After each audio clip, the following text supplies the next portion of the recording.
right, so we're doing this because it's all anyone is truly talking about in terms of sneakers, Nike, and StockX. But let's just throw a few disclaimers out there, okay? We are not here to argue about the NFTs and Web3 and if that's a scam or not. Some people will think it's a scam no matter how many billion-dollar companies invest money in. So that's not what this video is about. Also, if you have an opinion on the matter, that's amazing. You have the free will and also free thought. Here's the other reality. If someone else's view or opinion differs from yours, it's okay. Life will go on. My opinion is from my perspective. Yours is from yours. It's okay. They can both exist in the exact same space. I think we tend to forget that in sneakers. Also, we're literally the little people on the ground watching these two giants take shots at each other legally within court and then publicly when they make announcements in relation to the case. That's just the truth. So let's touch on some things really quick. I've already touched on a lot in relation to the metaverse, Web3, NFTs, sneakers. There's a whole video on that, so please be sure to check the description box for that link. But then I did a rundown on the progression of how they even got in court for Nike suing StockX, but I'll do a quick recap and that timeline to get to where we are now, share some of my thoughts, and then pose some questions. I surround my soul with the positivity. That's why I don't worry about the things that I don't see. Yeah. These days I don't worry about much. I think we should have some more fun. I still dream about the days when we were young. I'll take a hit. Everybody, it's your girl TJ back, another video on Talks with TJ. And yes, this is honestly the only news that's on anybody's timeline. I don't care where you look on Instagram, on Twitter, doesn't matter, of course, especially on YouTube. And I've been discussing it on Twitter. It's always easier to get things out in real time there. The conversation continues to shift and evolve. Of course, if you put out something prior to StockX making their spicy claim on Nike, then you actually might have missed adding that into your content. So it's okay to take some time, I think, to be able to get your thoughts out. Nothing wrong there. And I'm sure people will continue to speak on this because it's like the biggest thing that's happened, quite honestly, since Ann Herbert. So for the video today, again, I have quite a few thoughts I kind of want to get out, and I'm hoping I can do them within a relatively good time frame. So let's break everything down, at least the quick timeline and how we got to where we are now. Okay, so the timeline definitely starts all the way back in November when Nike filed for trademarks in relation to digital assets, their branding, their name. This was a long play. This wasn't just like spur of the moment for them to dive into Web3. This happened back in November, and then also they established themselves within the digital landscape, or real estate, I should say, with Nike Land and Roblox. They truly wanted to capture that younger audience, immerse them into a full experience, and that's where it began. But then bigger news broke in December when they acquired Artifact. And if you're not familiar with Artifact, they were truly one of the most respected names, especially in Web3 when it came to sneakers. And when you think about it, they are pretty much a design studio. So they focus specifically on designing kicks within that entire Web3 centered arena. And Nike thought, hey, they're the experts in this. Let's just acquire them and move forward. It really allowed them to expand their capabilities and honestly, the depths that they could reach partnering with somebody that was already as trusted and established as Artifact. It was a really smart move. And they also branched into their own NFTs because you knew that was coming, right? Like, they've invested millions of dollars. You knew that was coming with Artifact, the monolith, and how massive that was within Web3. I mean, it was just everything. It was the only news that you saw. So that was an exciting time for anyone that wanted to go ahead and merge those two worlds together, especially if you're passionate about both. But it didn't stop there, because if we fast forward to January, that's when StockX announced their Vault NFTs. You know, you can, what did they say? Let me check here. Collect what's next. The only thing you collected was a lawsuit. And just one little side note, when people say, oh, StockX had time today, when they wanted to throw a shot back at Nike saying, oh, like senior executives also buy and sell on StockX.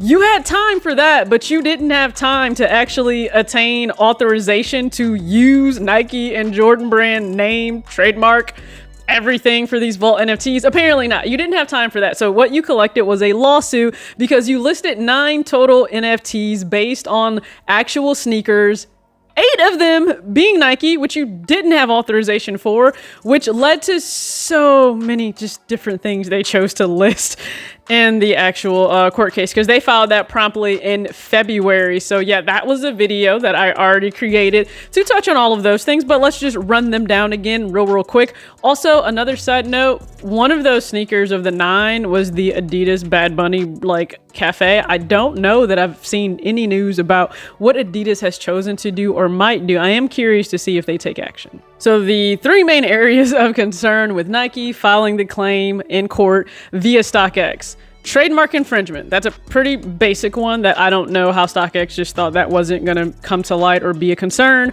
Also, murky terms of purchase because people are not very knowledgeable in the broad scope of the world or just e-commerce about NFTs and how that all works. So Nike brought that up as an issue, but then also dilution of their name. And there's a lot that goes into it.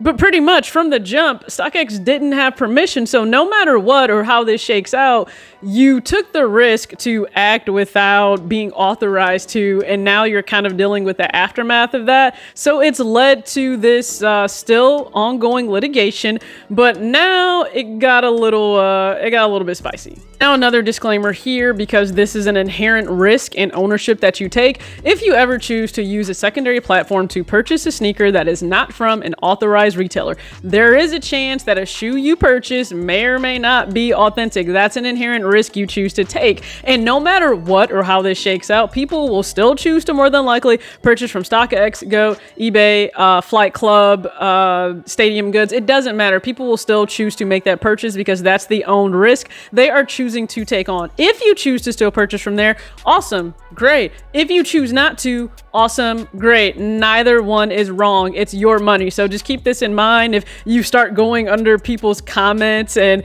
videos or posts and you think, well, what should I do now? Well, asking someone else what to do with your income isn't really, I don't think, at least the smart answer, because you have to be comfortable with whatever decision you make with your money. If I choose to continue to buy, let's say off Go or eBay, then that's my choice and I'm okay with that decision. But if it were to create anxiety and issues for you, then I would say don't. So what works for one person may not work for another. So just make the decision that's best for you, not based on what someone else chooses to do.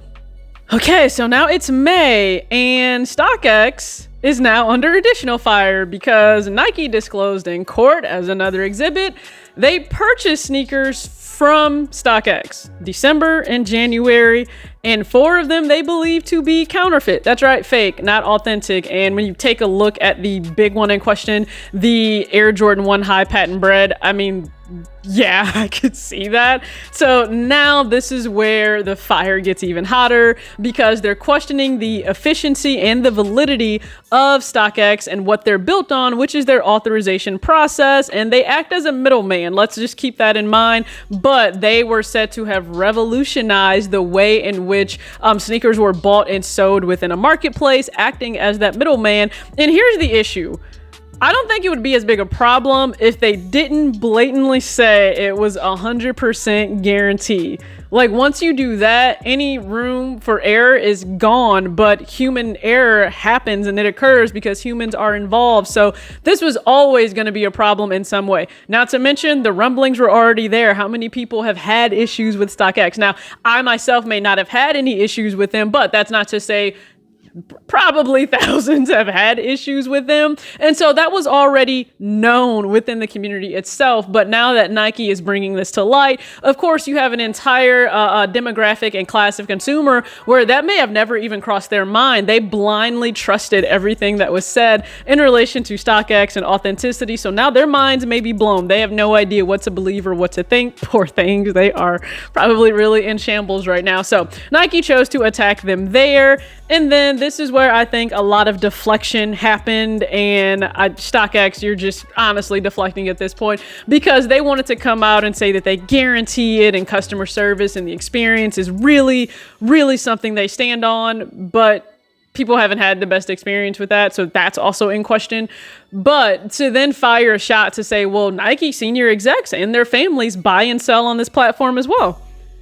That wasn't the question. That's not what we were raising a concern about. The concern by Nike was raised around the authenticity of the pairs they bought from you, not over who was using the platform. Because I could play devil's advocate quite honestly and say that, well, the reality is even designers that work on shoes for Nike and some of these other brands, they don't get immediate access all the time to their shoes. So they may have to resort to the secondary market to be able to get something. That's a bigger monster created just based on how the industry may work. But you're deflecting. That's not what this is. Congratulations, you threw a flash bomb to really try and get everybody to focus on that, because that's what all of the timelines are focused on right now.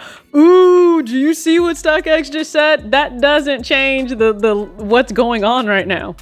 That's not changing anything. They chose to buy and sell. Okay, well, they have the right to do that. Quite honestly, they probably trusted your 100% guarantee, and that's why everybody is where they are right now. So I just think that part was deflection. So right now, let's go into some questions of where this could go beyond right now. And here's the reality. There is so much money, like so much money that's tied up and available, and the potential is through the roof when it comes to NFTs. If you're not aware, crypto kicks going for thousands, and then some are going for hundreds of thousands of dollars on the blockchain. So yeah, there's absolutely money to be made, and no matter what, this is always about money. But there are some other questions we can kind of turn to see where could this lead. Okay, so will this have a ripple effect on StockX and other sneaker conventions, since the prices, the volatility, the volume of trading, and what a shoe is valued at is the main point of reference at these conventions? It's a really good question.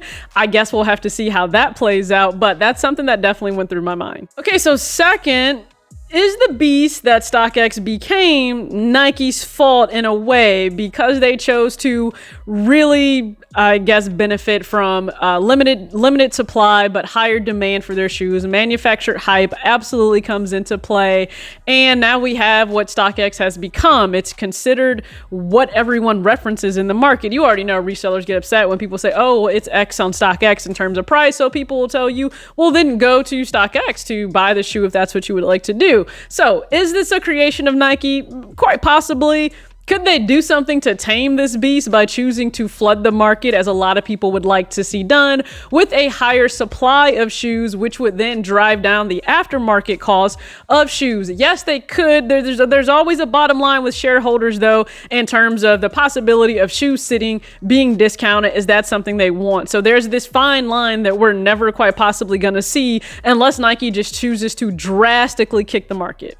So why now, right? Like why did this come to pass now? Well, again, money talks, and I've already explained like where Artifact has gone with Nike in a very short amount of time, and the amount of money to be made there.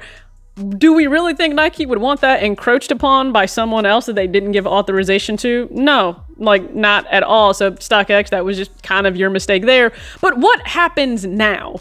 Like, what happens? Because Nike isn't moving. They haven't said in litigation they're moving to actually remove their pairs or their sneakers from StockX as a platform. Just, hey, the whole NFT vault thing, just stop. That's not what we authorize you to do. Take the inch that we gave you, not a mile. But what happens here? Because some people are saying StockX will go under and this will shift all of resale. I don't know that we know that, because there are so many major companies that get exposed for things and it doesn't change a whole lot.